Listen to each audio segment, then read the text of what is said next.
बाप अगर माँ की बात सुनता है तो समझदार है, दामाद बेटी की बात सुनता है तो प्यार है, लेकिन अगर बेटा बहू की बात सुनता है तो वो गुलाम है। ये हम कौन सी दुनिया में जी रहे हैं? किस इंसाफ पे जी रहे हैं? क्या दूसरे की बेटी बेटी नहीं होती? अरे दूसरे की बेटी को छोड़िए, अपना बेटा जो अपना खून जिसकी परवरिश आपने की है, उसका हक नहीं बनता कि जितना प्यार आप दामाद को देते हो आप उसको भी इतना ही प्यार दो? जितना भरोसा दामाद पर किया जाता है, अगर उससे ज्यादा नहीं तो उतना ही भरोसा बेटे पर भी करें। ये हक बेटे का भी बनता है ना।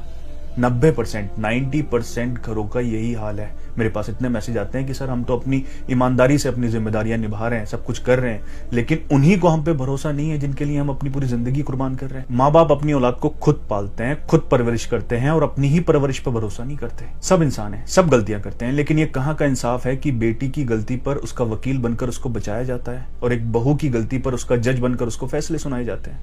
मैं ये नहीं कहता कि सारी बहुएं अच्छी होती हैं, सारे बेटे अच्छे होते हैं। बहुत सारी लड़कियां ऐसी होती हैं जिनको ये ट्रेनिंग दी जाती है कि आकर वो अपने हस्बैंड को अपनी जागीर समझ लेती हैं। एक लड़के पर सबसे ज्यादा हक माँ बाप का होता है, तो इन गलत बहुओं और बेटों की वजह से जो अच्छे बेटों और बहुओं पर नाइंसाफी हो रही है ना, उसका हिसाब माँ बाप को देना पड़ेगा। क्योंकि जुल्म जुल्म होता है, चाहे वो औलाद माँ बाप पर करे या फिर माँ बाप अपनी औलाद पर करे। खुदा अपने इंसाफ के तराजू में हमारे रिश्तों को नहीं, हमारी नियतों को तोलेगा।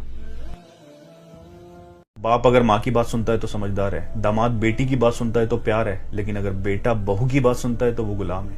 ये हम कौन सी दुनिया में जी रहे हैं? किस इंसाफ पे जी रहे हैं? क्या दूसरे की बेटी बेटी नहीं होती? अरे दूसरे की बेटी को छोड़िए, अपना बेटा जो अपना खून जिसकी परवरिश आपने की है, उसका हक नहीं बनता कि जितना प्यार आप दामाद को देते हो आप उसको भी इतना ही प्यार दो?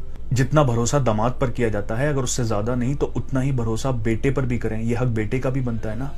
90% 90% घरों का यही हाल है। मेरे पास इतने मैसेज आते हैं कि सर हम तो अपनी ईमानदारी से अपनी जिम्मेदारियां निभा रहे हैं, सब कुछ कर रहे हैं, लेकिन उन्हीं को हम पे भरोसा नहीं है जिनके लिए हम अपनी पूरी जिंदगी कुर्बान कर रहे हैं। माँ बाप अपनी औलाद को खुद पालते हैं, खुद परवरिश करते हैं और अपनी ही परवरिश पर भरोसा नहीं करते। सब इंसान है, सब गलतियां करते हैं, लेकिन ये कहाँ का इंसाफ है कि बेटी की गलती पर उसका वकील बनकर उसको बचाया जाता है और एक बहू की गलती पर उसका जज बनकर उसको फैसले सुनाए जाते हैं। मैं ये नहीं कहता कि सारी बहुएं अच्छी होती हैं, सारे बेटे अच्छे होते हैं। बहुत सारी लड़कियां ऐसी होती हैं जिनको ये ट्रेनिंग दी जाती है कि आकर वो अपने हस्बैंड को अपनी जागीर समझ लेती हैं। एक लड़के पर सबसे ज्यादा हक माँ बाप का होता है, तो इन गलत बहुओं और बेटों की वजह से जो अच्छे बेटों और बहुओं पर नाइंसाफी हो रही है ना, उसका हिसाब माँ बाप को देना पड़ेगा। क्योंकि जुल्म जुल्म होता है, चाहे वो औलाद माँ बाप पर करे या फिर माँ बाप अपनी औलाद पर करे। खुदा अपने इंसाफ के तराजू में हमारे रिश्तों को नहीं, हमारी नियतों को तोलेगा।